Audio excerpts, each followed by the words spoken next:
On the 15th of July 1815, Mount Tambora volcano erupted in Indonesia, which is not too far away from the better-known Krakatoa volcano, also in Indonesia, which famously erupted in 1883.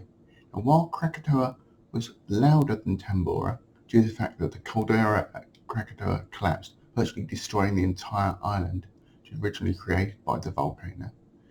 In the 1815 Mount Tambora eruption was even more powerful than Krakatoa, throwing an estimated 50 cubic miles of dust into the atmosphere.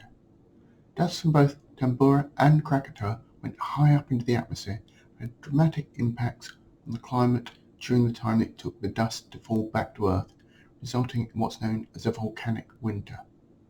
This is caused in part by the ash reflecting some of the radiation from the sun away from the Earth.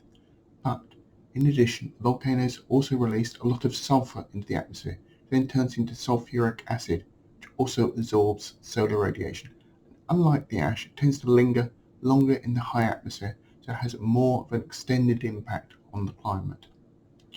Not only do the eruptions cause thousands of local deaths as a result of tsunamis and pyroclastic flow, but the global impact on climate and harvests were responsible for many, many more deaths. In the case of Mount Tambora, it was responsible for the 1816, what became known as the year without a summer. Now, one of the most significant results of this was periods of extended heavy rain in much of the northern hemisphere, resulting in major floods, which in turn created famine in China, and widespread increase in waterborne diseases like cholera, which struck India particularly badly in 1817. In Europe, the crops failed or rotted in the fields, which then followed by food riots and famines, again causing many deaths. This situation was made even worse by outbreaks of typhus, a disease spread by fleas which thrived in new, wetter conditions, killed many people, and made vulnerable to the disease through malnutrition.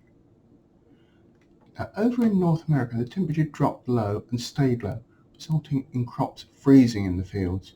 While most of the rest of the northern hemisphere was experiencing heavy rains, America was experiencing a drought, and since this was 12 years before the first railway in America, if food couldn't be harvested locally, it was virtually impossible to move food from one area to another, so again people struggled to survive. Now, while the general impact of the Mount Tambora eruption was devastating, there was one odd positive side to the whole event.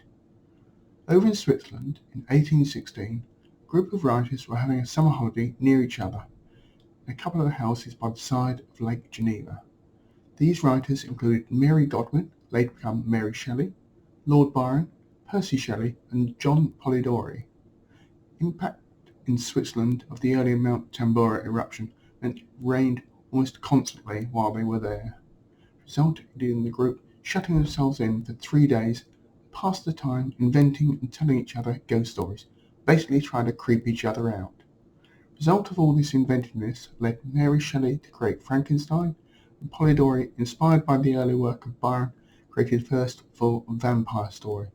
Both these stories and other stories later by Byron influenced the whole Gothic horror genre, changed much of the world, in part due to a volcano on the other side of the world that the writers never even saw.